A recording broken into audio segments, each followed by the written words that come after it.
नमस्कार, आप देख रहे हैं सी न्यूज 12। तो मैं हूं ऋषभ सक्सेना। वक्त हो गया है महाराष्ट्र बुलेटिन का।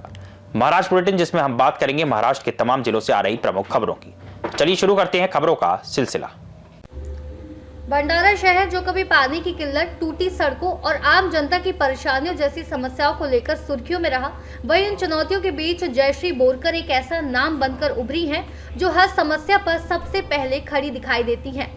पानी की भारी समस्या वाले इलाकों में टैंकर पहुंचाने से लेकर जर्जर सड़कों पर आवाज उठाने तक उन्होंने लगातार लोगों की समस्याओं के समाधान के लिए सक्रिय भूमिका निभाई है। बदलते राजनीतिक माहौल के बीच अब शहर में ये चर्चा तेज है कि क्या जयश्री बोरकर ही वह नेतृत्व है जो भंडारा को नई दिशा दे सकती हैं।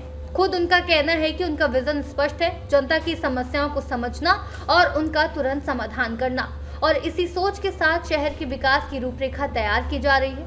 उनकी कार्यशैली और जनता के प्रति उनकी प्रतिबद्धता ने उन्हें इस भरोसेमंद व लोकप्रिय नेता के रूप में स्थापित किया है, जिससे भंडारा के लोग इस संभावित बदलाव को उम्मीद भरी निगाहों से देख रहे हैं।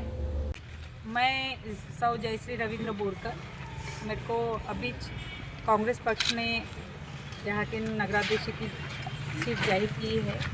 तो आप बोल रहे हो कि हर जिले में जयश्री बोरकर का प्यार है या काम है। मैं आपको बताना चाहूँगी कि जयश्री बोरकर को प्यार करने वाले भी लोग हैं, और जो मैंने भंडारा शहर में अपने वार्ड में जिले में जो काम करी हूँ, वही काम की वजह से जयश्री बोरकर जानी पहचानी जा रही है। लेकिन भंडारा शहर नगर परिषद क्षेत्र में नाली मेन काम है। पानी लोग को नहीं मिल रहा है, लोग चिल्ला रहे, हाहाकार मचा हुआ है। पानी है, घर कुल है, बीपीएल है, ये सब मुद्दे बहुत है। तो आपको जो कांग्रेस की तरफ से बहुत बड़ा जिम्मेदारी मिला, आप और आपका मेंबर लोग को, तो ऐसा नहीं लगता कि बहुत से काम बाकी है? यस, आप बराबर बोल रहे हैं। तो आपने पानी का प्रश्न पूछा है, तो पानी मैं बता देती हूँ कि पानी जब भंडारा शहर में नहीं था, तो मैं जब नगर सेविका बनी 2016-17 में, तब पहले बार ऐसी एक महिला थी कि उसने खुद की टैंकर चालू की और खुद के टैंकर से लोगों तक पानी पहुंचाया और खुद जाकर टैंकर के साथ लोगों को पानी दिया है। दूसरा प्रश्न आपने पूछा है कि रास्ते, आज देखिए रास्ते की हालत गटर लाइन की वजह से इतनी खराब हो चुकी है कि अपन पैदल भी नहीं चल सक रहे हैं। तो आने वाले नगराध्यक्ष बनने के बाद में भंडारा से सी न्यूज संवाददाता निश्चल यनोरकर की रिपोर्ट। भंडारा नगर परिषद चुनाव में वार्ड के उम्मीदवार जैकी रावलानी ने क्षेत्र की सबसे बड़ी समस्याओं, पानी की कमी और जर्जर सड़कों को अपनी प्राथमिकताओं में रखते हुए कहा कि अधूरी पाइपलाइन परियोजनाओं को पूरा करना और सड़क सुधार उनके कार्यकाल की पहली जिम्मेदारी होगी। उन्होंने जनता को भरोसा दिलाया कि आने वाले 5 वर्षों में वार्ड में स्पष्ट विकास दिखेगा, हर घर तक साफ पानी पहुंचाया जाएगा और मजबूत सड़कें बनाई जाएंगी। रावलानी ने यह भी कहा कि वे सभी धर्मों के लोगों के साथ समान व्यवहार करते हुए वार्ड के समग्र विकास के लिए प्रतिबद्ध रहेंगे। तो आप जनता के बीच में आप खड़े हैं, तो जो समस्याएं जो चल रहा है, उस समस्या के बारे में आप क्या बोलना चाह रहे हो? जनता का कैसे हल करेंगे आप लोग? देखो, यहाँ भंडारा शहर में सबसे ज़्यादा तो त्रस्त है नागरिक। अपने रोड जो है बहुत ख़राब हो चुके हैं। तो उसके लिए मैं खुद ये कहना चाहती हूँ कि यहाँ के स्थानीय आमदार है, उनका इस के ऊपर ध्यान नहीं है क्या? कितने लोग ये रोड की जो स्थिति है उस अपघात हो रहे हैं, और कोई लोगों का तो यानी जान से भी अपघात के इसमें मृत्युमुखी पड़े हैं। तो स्थानिक आमदार रह के भी ये सब हो रहा है, उनका ध्यान नहीं है क्या? और नहीं, मैं आपसे एक बात करना चाह रहा हूँ कि जिस वार्ड में आप खड़े हो, हाँ, वहाँ पर मैंने महिला लोग को रोते हुए देखा पानी के लिए। पानी नहीं है बच्चों को पिलाने के लिए, नहलाने के लिए, खरीदते हैं पानी, उसके लिए आप क्या रास्ता निकालेंगे? हम जब नगर परिषद में सत्ता में थे तो हमने ही वो पानी की पाइपलाइन की योजना और गटर लाइन की योजना सैंक्शन की, लेकिन कुछ लोगों का विरोध रहने के कारण वो आधी अधूरी रह गई है। तो उसका निराकरण अभी हम जब आएंगे तो उसका काम दोबारा शुरू करेंगे, और उसके लिए खुद मैं कोशिश करूँगी। एक महिला हूँ, पानी की समस्या क्या होती है तो वो मुझे मालूम है। मेरे प्रभाग में भी मैंने पानी की समस्या थी, तो वो जो बाहर का पानी चाहिए वापरने के लिए, तो उनको मैंने टाकी बना के दी। ठीक है, मेरे जैकी जी, प्रबंधन- मैं लास्ट क्वेश्चन आपसे करके और फिर हम लोग जाएंगे और भी न्यूज़ कवर कर रहे हैं। मैं काफ़ी सालों से मीडिया आपको पहचानते हैं और मैंने आप में बहुत से खूबियाँ भी देखा। ये नहीं कि आपके सामने ही बोल रहा हूँ, गरीब लोग की शादी के लिए, दवाई के लिए, हर चीज़ के लिए आप हमेशा आगे रहें, चाहे कोई भी धर्म रहे, लेकिन जीतने के बाद वही मोहब्बत आपका रहेगा सभी धर्मों में। देखिए, बेसिकली हार जीत और चुनाव, मैं नेताबाद में हूँ, पहले लोगों से जुड़ा हुआ हूँ, ये मेरा वार्ड है। मैं तो, मेरे पास शहर का कोई क्या, ग्रामीण का भी कोई आता है तो मैं उससे जो मेरे से बनता है उसके लिए वो मदद करता हूँ। तो ये जब, तो ये इनके बीच से अगर मैं चुन के आऊँगा तो इनका अधिकार मेरे पे पहला है। पहले आदमी घर पे ध्यान देता है, बाद में बाहर देता है। ये तो मेरा घर होगा, यहाँ का तो पहले करना है। अभी मुझे कोई जिम्मेदारी है क्या? मैं कोई आमदार नहीं, नगर सेवक नहीं, नगराध्यक्ष नहीं। जब मैं आज करता हूँ, जब मुझे कोई जिम्मेदारी नहीं है, तो जब ये मुझे जिम्मेदारी देंगे तो ये तो मेरा फर्ज है। मैं तो ज़्यादा कुछ नहीं बोलूँगा। 5 साल बाद आप लोग ने बोलना चाहिए कि नगर सेवक ऐसा भी कोई हुआ था। इतना मैं करके दिखाऊंगा। जनता हमको बार बार बोलते हैं कि जेकी राव। भंडारा से सीनियर संवाददाता निश्चल नोरकर की रिपोर्ट। धुले में डोडाईचा वरबड़े नगर पालिका का चुनाव अपनी स्थापना के बाद पहली बार पूरी तरह से निर्विरोध हुआ, जिसमें मेयर समेत सभी 26 सीटों पर बीजेपी उम्मीदवार निर्विरोध चुने गए।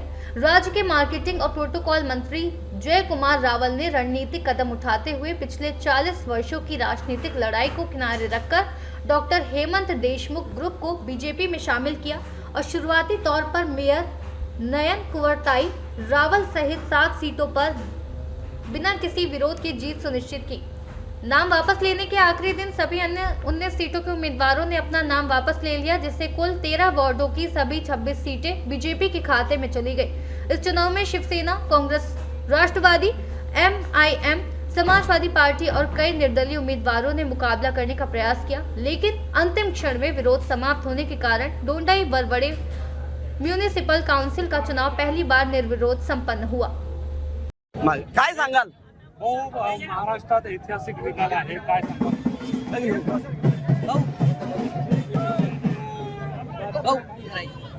आज मोठा आनंदाचा क्षण आहे.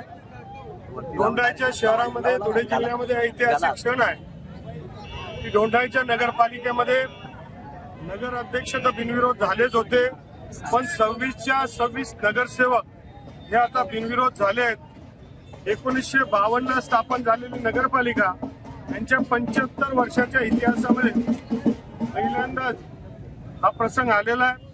मी तमाम डोंडाईचेकरांचा आभार व्यक्त करेन की सर्व जातीचे, धर्माचे, पंथाचे, पक्षाचे सगळ्या गोष्टी बाजूला ठेवून आमचं गाव एकत्रित येत असेल तर आमचाही पाठिंबा असं सगळ्यांनी भूमिका घेतली आणि 26च्या 26 नगरसेवक हे बिनविरोध झाले. हा ऐतिहासिक क्षण आहे. देवेंद्र फडणवीस साहेबांचं सतत मार्गदर्शन असतं. डोंडाईच्या शहराशी देवेंद्र फडणवीस यांचं इमोशनल कनेक्ट आहे. डोंडाईच्या वाले ते असं म्हटले की डोंडाईच्या वाले जोरदार त्यांना प्रतिसाद देत असतात आणि म्हणून त्या भावनेला विचार करून गावाच्या लोकांनी म्हटलं बा ही आमची भेट ही देवेंद्र फडणवीस साहेबांना द्या की नगरपालिका बिनविरोध झाली आहे. याच्यामध्ये सगळ्यांचंच योगदान आहे. आपके रविंद्र चौहान, बावनकुळे साहब, सगळ्या टीम. धुले से सीनियर संवाददाता नीलेश परदेशी की रिपोर्ट। गढ़चिरौली के शिवड़ी पाठ स्कूल में नशा मुक्त भारत खुशहाल भारत अभियान के तहत 22 नवंबर 2025 को सामूहिक शपथ ग्रहण कार्यक्रम बड़े उत्साह और अनुशासन के साथ संपन्न हुआ। इस अवसर पर ग्राम पंचायत राजपुर की सरपंच मीना ताई बिलादी मुख्य अतिथि रहीं, जबकि विद्यालय के प्रमुख रविंद्र यमसलवास, समिति अध्यक्ष हनुमंतु कुलमेथे, उपाध्यक्ष कल्पना ठाकरे, सदस्य, पालक प्रतिनिधि और बड़ी संख्या में विद्यार्थी उपस्थित थे। कार्यक्रम में देवीदास पोर्टेट, शंकर कोकिरवार और मुकेश ठाकरे भी उपस्थित रहे। कार्यक्रम के दौरान विद्यार्थियों, शिक्षकों और पालकों ने नशे के दुष्परिणाम और समाज पर उसके नकारात्मक प्रभाव पर मार्गदर्शन प्राप्त किया तथा नशा मुक्ति जीवन की शपथ ली। सहायक शिक्षिका सुरेखा मेश्राम ने कार्यक्रम का समन्वय और संचालन उत्कृष्ट रूप से किया।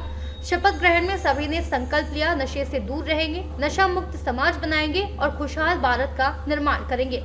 विद्यार्थियों के उत्साहपूर्ण सहभाग और विद्यालय परिवार के संयुक्त प्रयासों से यह उपक्रम अत्यंत सफल रहा और समाज में नशा मुक्ति एवं स्वास्थ्य जागरूकता बढ़ाने में महत्वपूर्ण साबित हुआ। गढ़चिरौली से सी न्यूज़ संवाददाता संजय यमसलवार की रिपोर्ट। नांदेड़ में अक्षर ज्ञान पब्लिक स्कूल की एक नाबालिग छात्रा पर अत्याचार करने वाले शिक्षक के खिलाफ कड़ी कार्रवाई की मांग जोर पकड़ रही है। इस जघन्य अपराध के बाद आजाद समाज पार्टी ने आरोपी शिक्षक को फांसी की सजा देने की मांग की है और पार्टी के कार्यकर्ताओं तथा स्थानीय नेताओं ने पुलिस प्रशासन से त्वरित न्याय की गुहार लगाई। पार्टी ने कहा कि ऐसे नराधम शिक्षक को समाज में रहने का कोई अधिकार नहीं है और इसे कठोरतम सजा मिलनी चाहिए ताकि भविष्य में ऐसी घटनाओं को रोका जा सके। पुलिस ने आरोपी शिक्षक को गिरफ्तार कर लिया है, लेकिन आजाद समाज पार्टी ने मांग की है कि मामले की सुनवाई फास्ट ट्रैक कोर्ट में हो और पीड़िता को जल्द न्याय मिले। इस घटना ने पूरे शैक्षणिक क्षेत्र में सनसनी फैला दी है और अभिभावकों ने स्कूलों में बच्चों की सुरक्षा सुनिश्चित करने के लिए ठोस कदम उठाने की आवश्यकता पर जोर दिया है। सर्वांना क्रांतिकारी जय भीम। मी किरण सदावर्ते, आझाद समाज पार्टी नांदेड जिल्हा अध्यक्ष। दिनांक 19/11/2025 रोजी भाग्यनगर पोलीस स्टेशन हद्दीमध्ये जे अक्षर ज्ञान पब्लिक इंग्लिश स्कूल आहे तेथील ईशान लोखंडे नामक शिक्षकाने एका 7 वर्षीय मुलीचा बलात्कार केला व ती घटना होऊन आज 2 दिवस झाले। आम्ही आज आझाद समाज पार्टीच्या वतीने SP साहेबांना भेटून आज निवेदन देण्यात आले आहे की त्या आरोपीवर 30 दिवसाच्या आत कठोर ते कठोर कारवाई झाली पाहिजे व त्याला फाशीची शिक्षा झाली पाहिजे व ही केस फास्ट ट्रॅक कोर्टमध्ये घेण्यात यावी, यासाठी आज आम्ही निवेदन SP साहेबांना भेटून दिलेलं आहे। नांदेड़ से सी न्यूज़ संवाददाता भारत मांडरे की रिपोर्ट। फिलहाल के लिए इस बुलेटिन में इतना ही। देश और दुनिया की तमाम खबरों के लिए आप देखते रहिए सी न्यूज़ भारत।